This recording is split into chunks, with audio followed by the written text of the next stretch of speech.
Suara sirine polisi itu berhenti tepat di depan rumah Riana. Tapi gemanya seolah terus berputar di dalam kepalanya, bercampur dengan detak jantungnya sendiri yang berdebar kencang. Di ruang tamu yang biasanya terasa hangat dan penuh tawa, kini udara terasa dingin dan berat.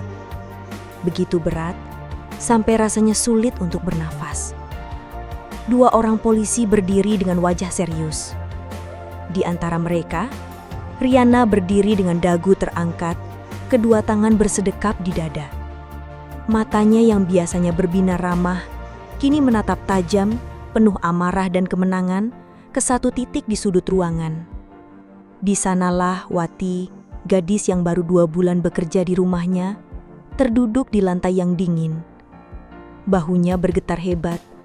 Wajahnya ia sembunyikan di antara kedua lututnya. Isak tangisnya terdengar lirih, nyaris putus asa, seolah seluruh dunia telah menuduhnya. Di sampingnya, tergeletak sebuah tas kain lusuh yang isinya sudah dikeluarkan paksa oleh Riana beberapa menit yang lalu. Hanya ada beberapa lembar pakaian, sebuah mukena, dan dompet tipis yang terbuat dari kulit imitasi yang sudah mengelupas. "Saya sudah bilang, Pak, anak ini malingnya. Gelang emas saya hilang dari meja rias. Pasti dia yang ambil. Siapa lagi? Di rumah ini cuma ada kami bertiga." Bagas, suaminya, berdiri di dekat pintu. Pria itu tidak berkata apa-apa. Wajahnya pias, tatapannya kosong. Seolah raganya ada di sana tapi jiwanya melayang entah kemana. Ia menatap Wati, lalu menatap Riana, lalu kembali menatap lantai. Ada sesuatu dalam diamnya yang terasa lebih menakutkan daripada teriakan Riana. Salah satu polisi berjongkok, mencoba berbicara dengan nada yang lebih tenang pada Wati. "Mbak, coba jujur saja. Kalau memang diambil, di mana disembunyikannya? Biar urusannya tidak panjang." Wati mengangkat wajahnya yang basah oleh air mata, matanya yang sembab dan merah, menatap polisi itu dengan tatapan yang campur aduk antara takut dan terluka. Bibirnya bergetar saat ia mencoba berbicara. Bukan saya, Pak. Sumpah, demi Allah bukan saya." Suaranya serak dan hampir tidak terdengar. "Halah, masih berani bawa-bawa nama Tuhan kamu ya? Kamu pikir saya bodoh? Sejak kamu datang, saya sudah curiga. Tatapanmu itu tatapan orang licik." Di tengah cacian itu, tangan Wati yang gemetar perlahan meraih dompet tipisnya yang tergeletak di lantai. Dengan jari-jari yang kaku karena takut, ia membuka dompet itu. Bukan untuk mengeluarkan uang atau KTP, tapi untuk mengambil satu-satunya benda berharga yang ia simpan di sana. Sebuah foto. Foto yang sudah usang, warnanya sudah memudar menjadi kecoklatan di beberapa bagian, dengan sudut-sudut yang lecek karena terlalu sering dipegang. Ia tidak memberikannya pada polisi. Ia juga tidak menunjukkannya pada Riana yang sedang murka. Dengan sisa tenaga yang ia punya, ia mengangkat foto itu.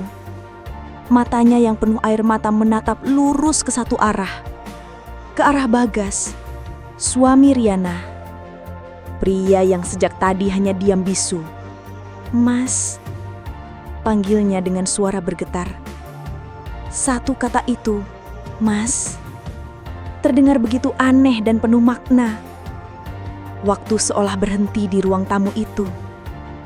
Riana berhenti berteriak. Polisi itu terdiam. Semua mata kini tertuju pada Bagas. Dan reaksi Bagas adalah sesuatu yang tidak akan pernah Riana lupakan seumur hidupnya. Wajah pria itu yang tadinya sudah pias kini berubah menjadi putih seperti kertas. Matanya yang tadinya kosong, kini membelalak ngeri, terpaku pada foto kecil di tangan Wati. Rahangnya mengeras. Bibirnya terbuka seolah ingin mengatakan sesuatu tapi tak ada suara yang keluar. Keringat dingin mulai membasahi pelipisnya. Ia tidak terlihat seperti suami yang istrinya baru saja kemalingan. Ia terlihat seperti seseorang yang baru saja melihat hantu dari masa lalunya yang paling kelam. Seseorang yang rahasianya baru saja dibongkar paksa di depan semua orang. Riana menelan ludah. Amarah di hatinya tiba-tiba tergantikan oleh sebilah es yang tajam dan dingin. Rasa penasaran dan takut yang aneh mulai merayap di punggungnya. Foto apa itu? Mengapa suaminya terlihat begitu hancur hanya karena melihat selembar kertas usang di tangan seorang asisten rumah tangga yang ia tuduh sebagai maling? Terima kasih yang sudah subscribe dan like. Saya doain hari ini mendapatkan rezeki yang melimpah dan disembuhkan dari segala penyakit. Jangan lupa absen di kolom komentar dari daerah mana saja kamu menonton video ini. 3 bulan sebelum hari yang penuh drama itu, rumah Riana dan Bagas adalah potret keluarga kecil yang bahagia. Setidaknya itulah yang terlihat dari luar. Sebuah rumah mungil di klaster perumahan baru dengan taman kecil yang selalu Riana rawat sepenuh hati. Dari luar semuanya tampak sempurna. Riana, seorang ibu rumah tangga yang aktif di kegiatan PKK, dan Bagas, seorang arsitek di sebuah firma yang sedang menanjak karirnya. Kehidupan mereka berjalan dalam ritme yang teratur. Pagi hari, aroma kopi dan nasi goreng buatan Riana akan menguar, membangunkan Bagas. Mereka akan sarapan bersama dalam diam yang nyaman sebelum Bagas berangkat kerja dengan motor metiknya. Siang hari, Riana akan sibuk dengan urusan rumah atau sekedar bertukar gosip dengan tetangga lewat grup WhatsApp. Sore hari, ia akan menunggu suaminya pulang, kadang dengan cemilan hangat atau sekedar senyum lelah. Namun di balik semua kesempurnaan itu, ada retakan-retakan kecil yang hanya Riana yang bisa merasakannya. Kadang di tengah obrolan mereka, Riana akan melihat tatapan Bagas menerawang jauh. Suaminya itu seperti sedang berada di tempat lain, di sebuah dunia yang tidak bisa Riana masuki. Saat Riana bertanya, "Lagi mikirin apa, Mas?" Bagas hanya akan tersenyum tipis dan menjawab, "Nggak apa-apa, cuma kerjaan." Bagas adalah pria yang baik, sangat baik. Ia tidak pernah membentak, selalu menuruti keinginan Riana dan bekerja keras untuk keluarga mereka. Tapi kebaikannya itu terasa berjarak. Ada sebuah dinding tak kasat mata di antara mereka, sebuah ruang kosong yang Riana tidak tahu bagaimana cara mengisinya. Riana sering menganggap itu hanyalah bawaan sifat Bagas yang memang pendiam dan tertutup. Ia mencoba memakluminya, menutupi kehampaan itu dengan kesibukan-kesibukan duniawi. Kebutuhan akan asisten rumah tangga atau ART muncul saat Riana mulai kewalahan mengurus semuanya sendirian. Ditambah ia ingin fokus mengembangkan usaha catering kecil-kecilannya. Melalui sebuah yayasan penyalur tenaga kerja yang direkomendasikan temannya, datanglah Wati. Gadis itu datang dengan satu tas kain lusuh. Tubuhnya kurus, kulitnya sawo matang khas orang desa yang sering terpapar matahari. Saat pertama kali masuk ke rumah, matanya bergerak liar, menatap setiap sudut ruangan dengan kekaguman sekaligus rasa canggung. Ia sangat sopan, bicaranya pelan, dan setiap kali diajak bicara, kepalanya akan sedikit menunduk. "Namanya Wati, Bu, dari desa di ujung Jawa Tengah," kata petugas yayasan saat itu. Riana menyukainya. Wati terlihat jujur dan rajin. Tapi ada satu hal yang aneh. Saat Bagas pulang kerja dan Riana memperkenalkan Wati padanya, Riana melihat sesuatu yang ganjil. "Mas, ini Wati yang akan bantu-bantu kita di rumah," kata Riana dengan ceria. Bagas yang baru saja melepas sepatunya mengangkat wajahnya. Untuk sepersekian detik, saat matanya bertemu dengan mata Wati, langkah Bagas terhenti. Ada kilat keterkejutan di matanya, sangat singkat namun cukup untuk ditangkap oleh Riana. Wajahnya yang lelah mendadak menegang. Di sisi lain, Wati pun terlihat sama kagetnya.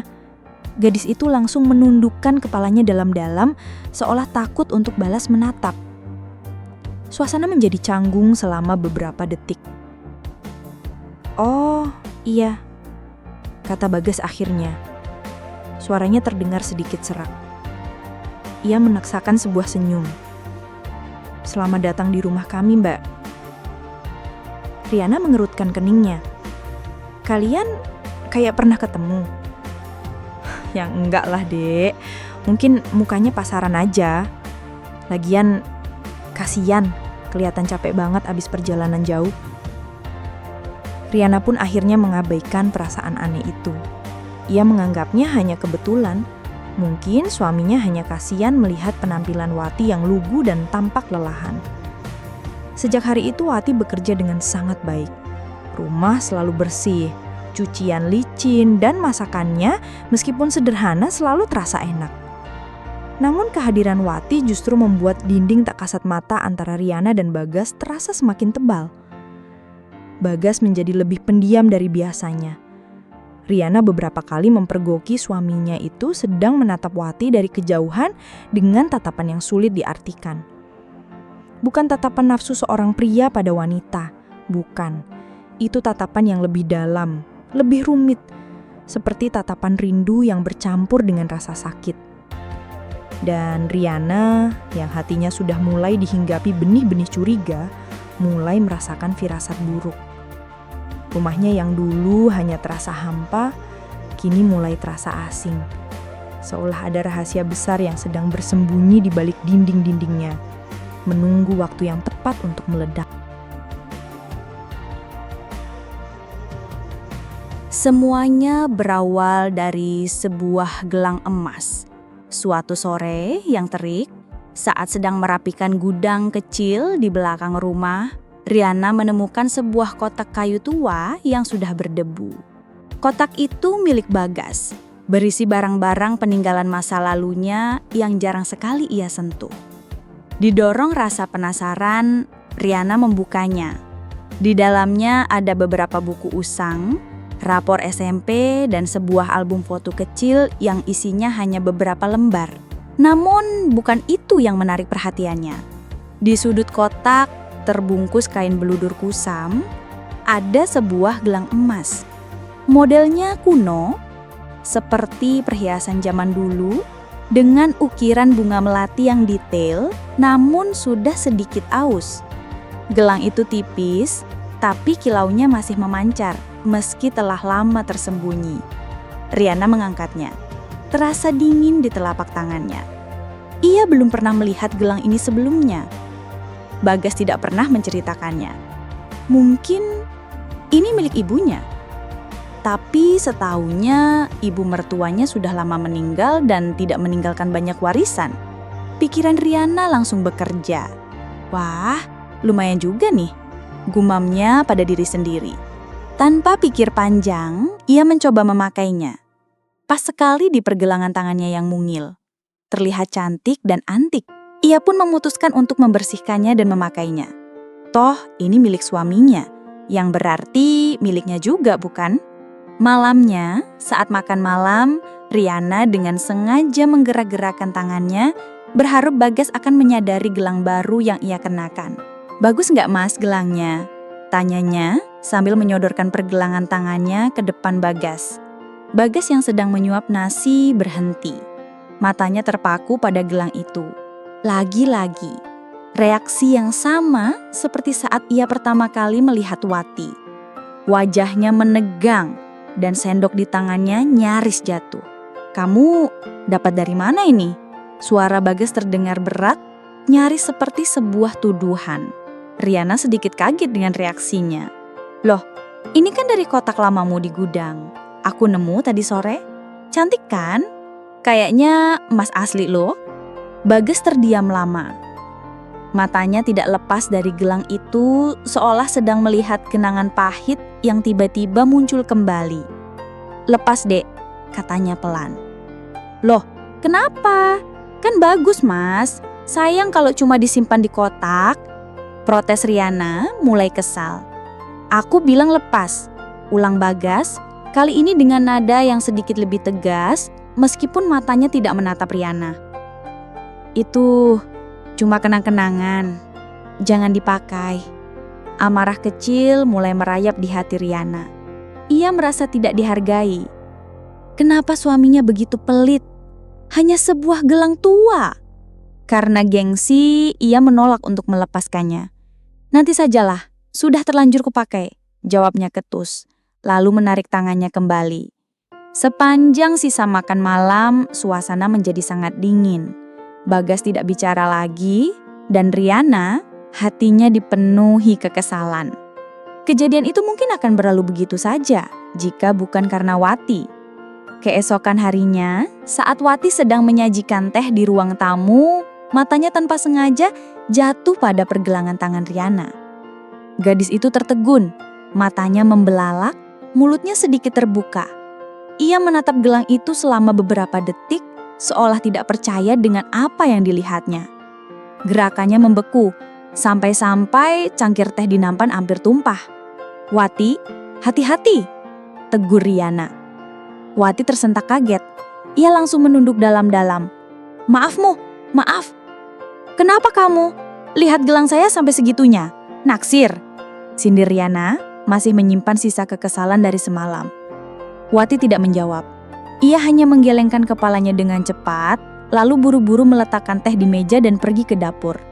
Tapi Riana sempat melihatnya. Mata gadis itu berkaca-kaca.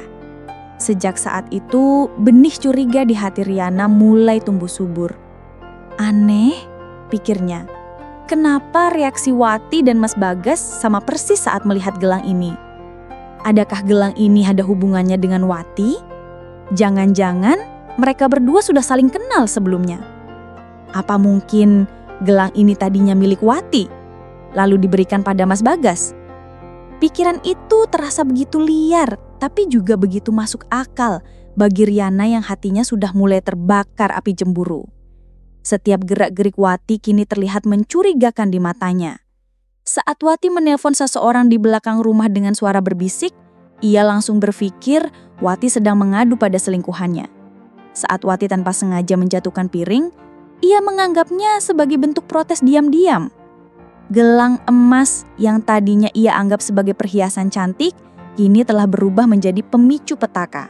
Sebuah simbol dari rahasia kelam yang menghubungkan suaminya dengan asisten rumah tangganya sendiri. Dan Riana bersumpah dalam hati akan membongkar rahasia itu apapun caranya.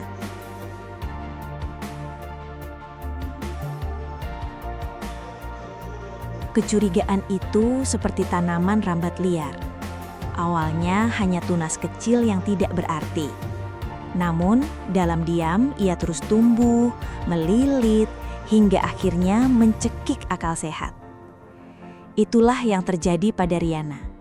Setiap hari, prasangkanya terhadap Wati dan Bagas semakin menjadi-jadi. Rumah yang dulu terasa nyaman, kini berubah menjadi medan perang dingin. Setiap interaksi kecil menjadi bahan analisis di kepala Riana. Jika Bagas pulang dan bertanya, "Wati mana?" Riana akan langsung menjawab dengan sinis, "Kenapa? Kangen?" Atau jika Wati menyajikan kopi untuk Bagas, Riana akan mengawasinya dengan tatapan elang, seolah takut ada racun yang dibubuhkan di sana. Suatu malam, Riana mencoba membuka percakapan dengan Bagas. Ia ingin menguji air, mencari celah di dinding tinggi yang dibangun suaminya.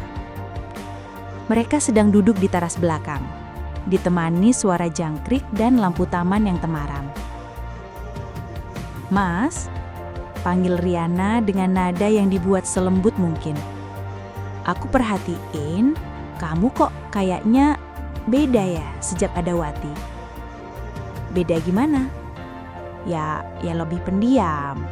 Terus kayaknya kamu kasihan banget sama dia. Ada apa sih sebenarnya? Kamu kenal dia sebelumnya?" Riana menembak langsung, berharap mendapatkan reaksi. Bagas menghela nafas panjang. Ia membuang muka, kembali menatap kegelapan malam. "Nggak ada apa-apa, Dek. Kamu ini mikirnya kejauhan. Aku cuma kasihan, dia masih muda, harus kerja jauh dari kampung. Udah, itu aja."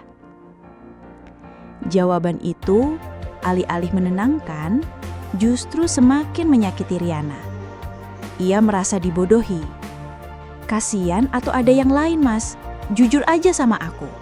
Tatapan kamu ke dia itu bukan tatapan kasihan biasa. Suaranya mulai meninggi.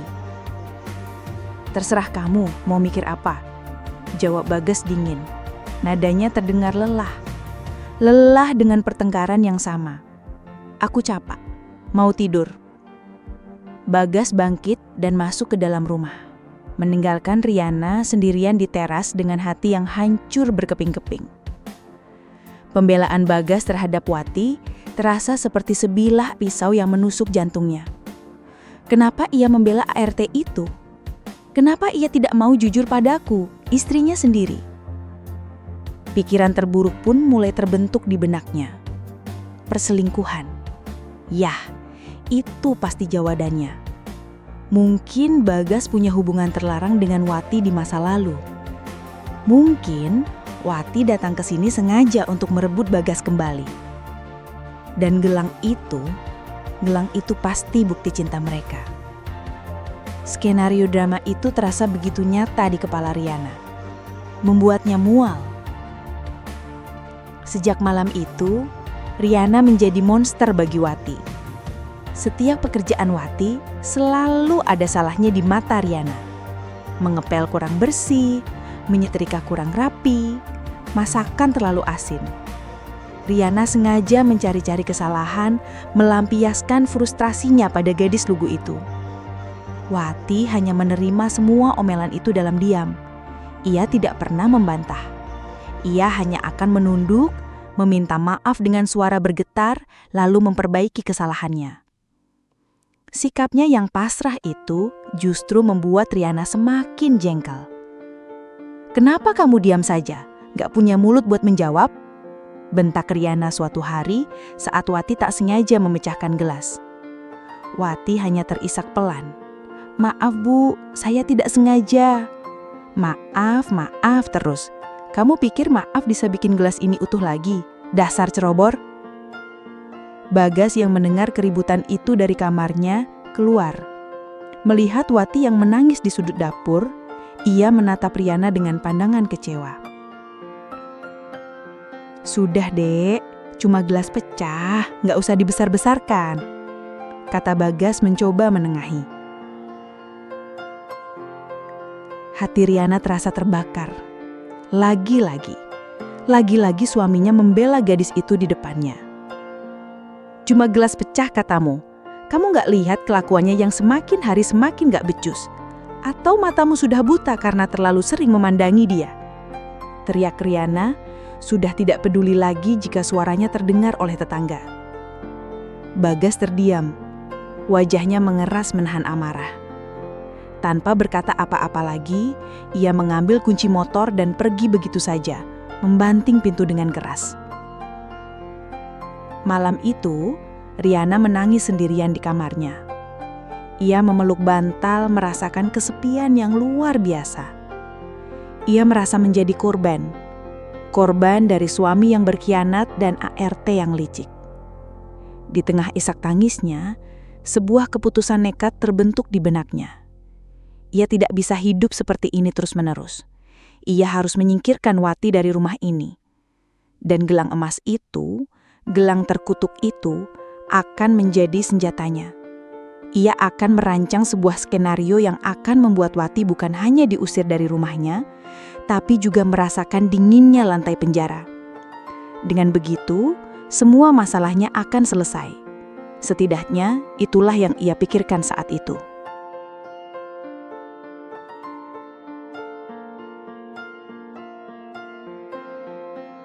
Dua hari setelah pertengkaran hebat itu, Riana merasa sudah cukup. Kesabarannya habis, hatinya sudah terlalu lelah untuk terus-menerus curiga. Malam sebelumnya, ia tidak bisa tidur. Otaknya sibuk merangkai sebuah rencana jahat. Sebuah rencana yang ia yakini sebagai satu-satunya jalan keluar. Pagi itu, Bagas berangkat kerja seperti biasa. Wajahnya masih dingin dan mereka tidak saling bicara. Ini adalah kesempatan bagi Riana. Setelah memastikan Bagas sudah jauh dari rumah, Ia masuk ke kamarnya. Telanya gemetar saat ia melepaskan gelang emas itu dari pergelangan tangannya. Gelang yang menjadi sumber segala petaka.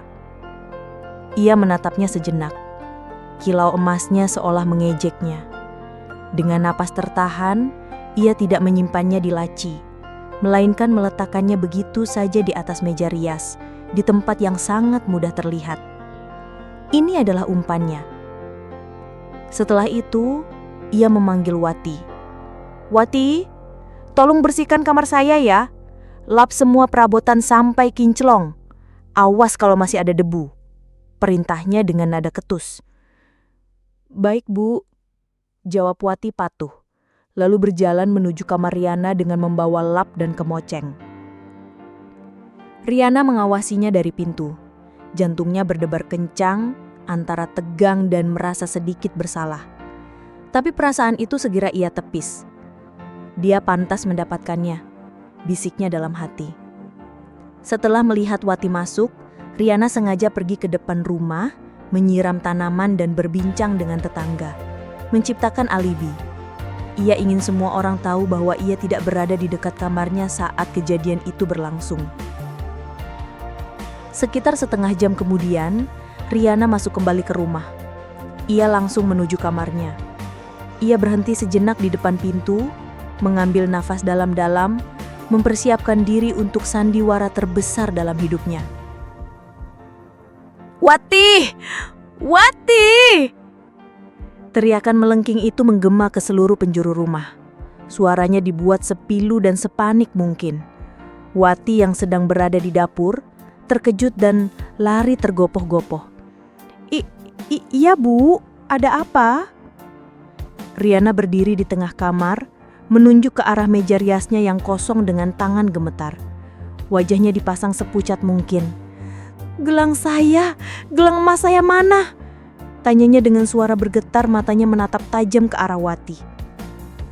Wati tampak bingung. Matanya mengerjap-ngerjap. "Gelang yang mana, Bu?" "Jangan pura-pura bodoh kamu. Gelang emas yang biasa saya pakai. Tadi saya letakkan di sini sebelum keluar. Sekarang hilang. Kamu kan yang tadi bersihkan kamar ini? Kamu yang ambilkan? Ngaku kamu." Tuduhan itu seperti sambaran petir di siang bolong. Wajah Wati langsung pucat pasi. Ia menggeleng-gelengkan kepalanya dengan kuat, bibirnya menggumam kata jangan berulang kali. "Enggak Bu, sumpah saya nggak lihat gelang apa-apa. Saya cuma lap-lap meja saja Bu, saya nggak ambil apa-apa." Wati mulai menangis, tubuhnya gemetar ketakutan. "Bohong, pasti kamu sembunyikan di suatu tempat." Riana sudah seperti orang kesetanan. Ia melangkah maju, menarik paksa tas kain lusuh milik Wati yang tergantung di belakang pintu dapur. Tanpa ampun, ia menumpahkan seluruh isinya ke lantai. Pakaian, mukena, dompet butut. Tidak ada gelang di sana. Riana tidak menyerah. Ia menggeledah saku daster Wati, bahkan meraba-raba tubuhnya dengan kasar. Wati hanya bisa pasrah, air matanya mengalir deras, membiarkan tubuhnya diperlakukan seperti seorang pesakitan. "Di mana kamu sembunyikan? Hah? Ngaku!" "Saya nggak ambil Bu, tolong percaya sama saya," isak Wati. Suaranya terdengar memilukan. Riana, yang tidak menemukan apa-apa, justru semakin marah. Rencananya tidak berjalan semulus yang ia kira. Dalam puncak kepanikannya, ia mengambil langkah terakhir yang paling kejam. Ia meraih ponselnya. Oke, kalau kamu gak mau ngaku, kamu jual mahal sama saya ya," desis Riana, jarinya dengan cepat menekan nomor darurat. "Biar polisi yang membuat mulutmu itu bicara." Dengan mendengar kata polisi, Wati langsung jatuh terduduk. Wajahnya pias pasi karena ketakutan yang luar biasa. Ia menggeleng-gelengkan kepalanya, bibirnya menggumam kata jangan berulang kali. Di seberang telepon, suara operator terdengar. Riana dengan suara yang dibuat bergetar seolah ia adalah korban yang paling malang, mulai berbicara. "Halo, selamat siang Pak. Saya mau lapor Pak. Di rumah saya ada pencurian." Setiap kata yang keluar dari mulut Riana adalah paku yang menancap di peti mati nasib Wati. Saat itu Riana merasa menang. Ia merasa telah berhasil menyingkirkan duri dalam daging di rumah tangganya. Ia tidak tahu bahwa ia baru saja menyalakan api yang tidak hanya akan membakar Wati, tapi juga akan menghanguskan seluruh hidupnya.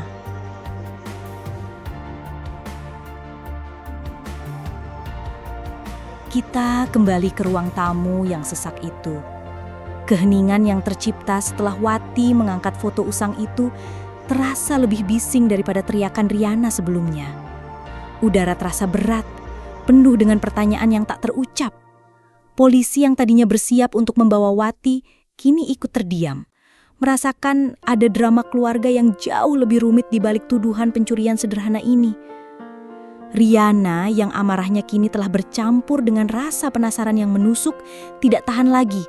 Dengan gerakan cepat, ia melangkah maju dan merebut paksa foto itu dari tangan Wati. "Apa ini? Foto apa ini sampai suamiku diam 1000 bahasa?" desisnya. Ia menatap foto itu. Warnanya pudar, gambarnya sedikit buram. Di sana ada 2 orang anak kecil. Seorang anak laki-laki, mungkin sekitar umur 7 atau 8 tahun, dengan potongan rambut batok kelapa yang lucu. Ia mengenakan kaos oblong yang kebesaran dan tersenyum lebar, memperlihatkan giginya yang ompong. Tangan kecilnya merangkul bahu seorang anak perempuan yang lebih kecil darinya. Gadis kecil itu rambutnya dikuncir 2, matanya bulat dan besar, menatap kamera dengan malu-malu. Riana tidak langsung mengenali mereka. Tapi saat ia menatap lebih lekat pada senyum ompong anak laki-laki itu, jantungnya seolah berhenti berdetak. Senyum itu adalah senyum Bagas saat ia masih kecil. Ia pernah melihatnya di album foto lama di rumah ibu mertuanya. Nafas Riana tercekak di tenggorokan. Ia menoleh ke arah suaminya, lalu kembali menatap foto itu, mencoba menghubungkan titik-titik yang selama ini terasa janggal. Anak laki-laki itu adalah Bagas. Lalu gadis kecil di sebelahnya. Pandangannya beralih ke Wati yang masih terduduk di lantai, menangis dalam diam. Ia membandingkan mata bulat di foto dengan mata Wati yang sembab. Sama, persis sama. Ini siapa, tanya? Riana tanya, suaranya kini bergetar, bukan karena amarah tapi karena sebuah firasat mengerikan yang mulai merayapinya. Bagas akhirnya bergerak. Ia berjalan lunglai seperti zombie, melewati Riana dan berjongkok di depan Wati. Air mata yang sejak tadi ia tahan akhirnya jatuh membasahi pipinya. Tangannya yang gemetar terulur menyentuh puncak kepala Wati. "Wati, Lestari!" Suara Bagas terdengar parau, pecah, penuh dengan rasa sakit dan rindu yang terpendam selama puluhan tahun. "Ini aku, Dek, Mas Bagas." Wati mengangkat wajahnya. Mendengar nama lengkapnya dan panggilan Dik itu, tangisnya pecah seketika. Bukan lagi tangis ketakutan, tapi tangis kelegaan yang meledak-ledak.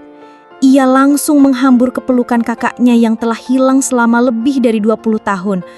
Mas Bagas," isaknya di dada sang kakak. Riana membeku di tempatnya. Kakinya terasa seperti jeli. Foto di tangannya terjatuh ke lantai. Kepalanya pusing, dunia di sekelilingnya berputar. "Adik, Wati adalah adik Mas Bagas. Apa maksudnya ini, Mas?" tanya Riana. Suaranya hampir tak terdengar. Bagas dengan wajah yang masih basah oleh air mata akhirnya menatap Riana. Tatapannya penuh dengan kepedihan, kekecewaan dan kelelahan. "Dia adikku, Ri. Adik kandungku satu-satunya," katanya dengan suara berat. "Kami terpisah waktu kecil setelah ibu meninggal dan bapak membawa kami ke Jakarta untuk cari kerja. Bapak meninggal karena kecelakaan dan aku meninggalkannya di panti asuhan karena aku sendiri masih terlalu kecil untuk bisa merawatnya. Aku berjanji akan kembali menjemputnya kalau sudah sukses." Napas Riana sesak.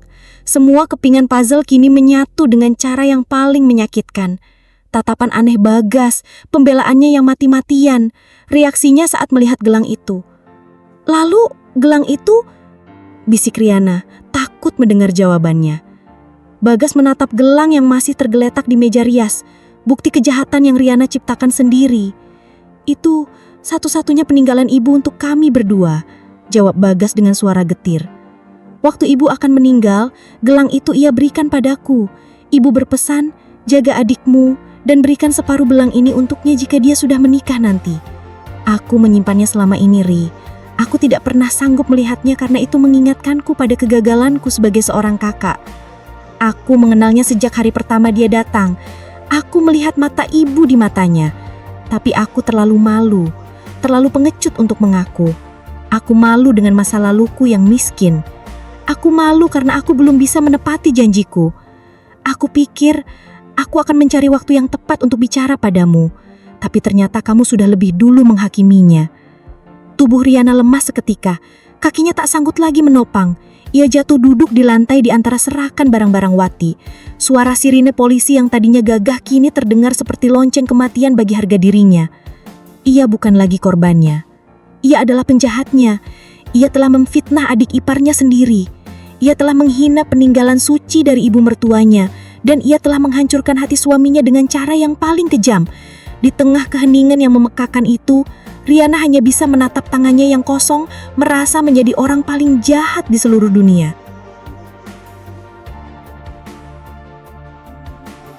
Dua polisi itu pergi dengan pamit yang canggung.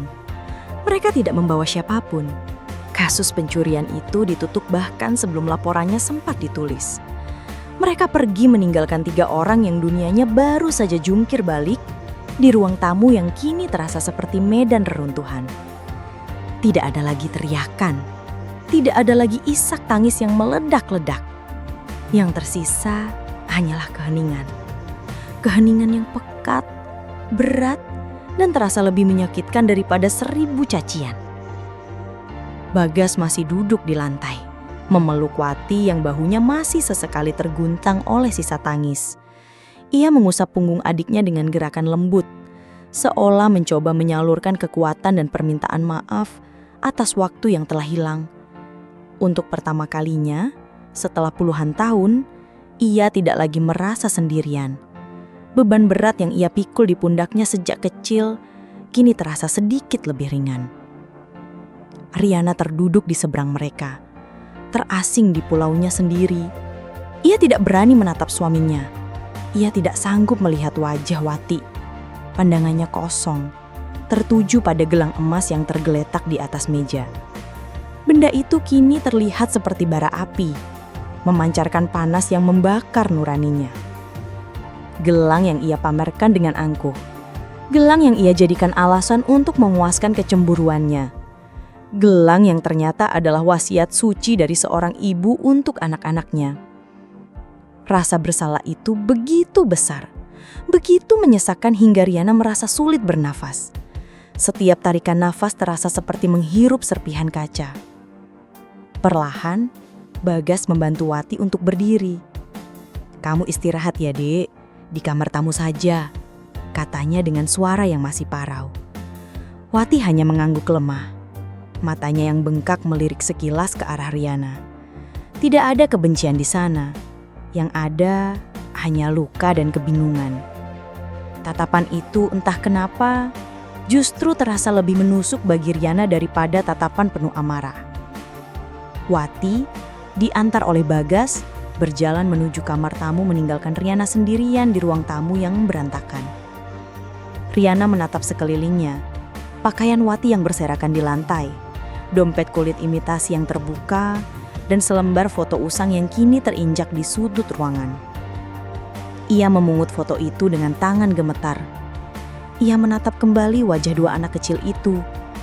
Wajah polos yang tidak tahu betapa kejamnya takdir akan memisahkan mereka. Ia mencoba membayangkan kehidupan Bagas yang tidak pernah ia ketahui. Seorang anak laki-laki kecil yang harus kehilangan ibu, terpisah dari ayah, dan terpaksa meninggalkan adiknya sendiri demi bertahan hidup. Semua penderitaan itu Bagas sembunyikan rapat-rapat di balik senyum tipis dan sikap pendiamnya. Dan Riana sebagai istrinya tidak pernah mencoba untuk benar-benar memahaminya. Ia hanya menuntut, curiga, dan kini ia telah mengorek luka lama itu hingga kembali berdarah. Air mata akhirnya jatuh dari mata Riana. Bukan air mata amarah atau pembelaan diri, tapi air mata penyesalan yang tulus. Penyesalan yang begitu dalam hingga terasa membakar tenggorokannya. Bagas kembali ke ruang tamu. Ia tidak mengatakan apa-apa. Ia hanya berdiri di sana, menatap istrinya yang kini menangis tanpa suara. Wajahnya tidak menunjukkan amarah, hanya kelelahan dan kekecewaan yang mendalam. Maaf mas. Akhirnya Riana berhasil mengeluarkan suara meskipun terdengar seperti bisikan serak. Aku nggak tahu. Aku. Kalimatnya tidak selesai. Tidak ada kata-kata yang cukup untuk menggambarkan betapa besar kesalahannya. Bagas menghela nafas panjang, nafas seseorang yang telah menanggung beban terlalu lama. Sudahlah Ri, katanya pelan. Semuanya sudah terjadi. Ia kemudian berjongkok, mulai memunguti pakaian Wati satu persatu dan memasukkannya kembali ke dalam tas kain lusuh itu. Gerakannya lamban dan penuh hormat, seolah sedang merawat barang paling berharga di dunia ini. Setiap helai pakaian yang ia tentu adalah representasi dari tahun-tahun penderitaan adiknya yang tidak ia ketahui. Melihat itu, hati Riana semakin hancur. Suaminya tidak memarahinya. Suaminya tidak membentaknya, justru sikap diam dan tindakan sederhananya itulah yang menjadi hukuman paling berat bagi Riana. Malam itu, mereka tidur di ranjang yang sama, tapi terasa ada jurang yang sangat lebar di antara mereka. Riana tidak bisa tidur. Dalam kegelapan kamar, ia bisa mendengar suara nafas suaminya yang teratur. Tapi ia tahu di balik keteraturan itu, ada hati yang telah ia retakkan. Dan ia tidak tahu apakah puing-puing percaya dan cinta itu masih bisa ia susun kembali.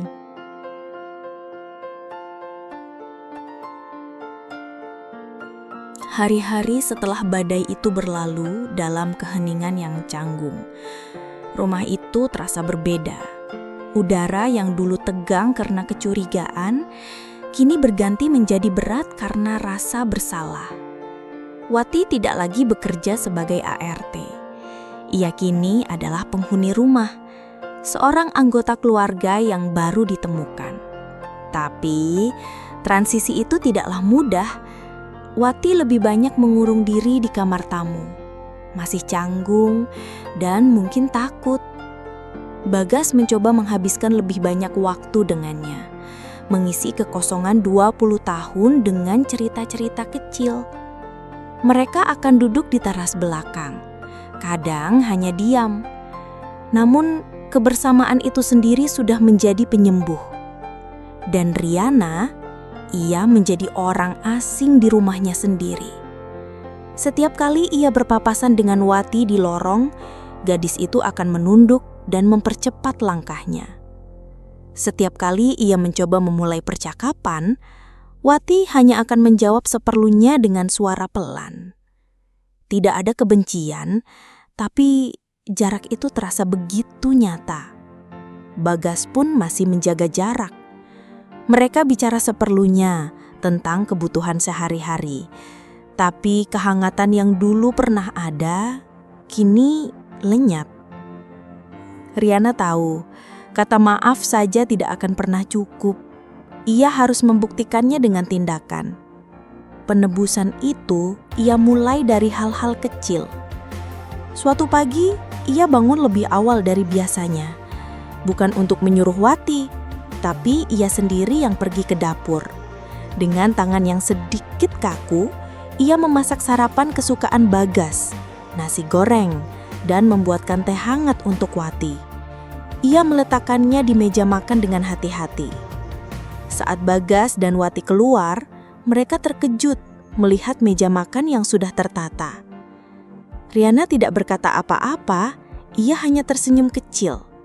"Sarapan dulu, Dik," katanya pelan, lalu memilih untuk makan di dapur, memberi ruang bagi kakak beradik itu. Ia terus melakukannya setiap hari. Ia yang membersihkan rumah, ia yang mencuci piring, ia yang memastikan semua kebutuhan mereka terpenuhi.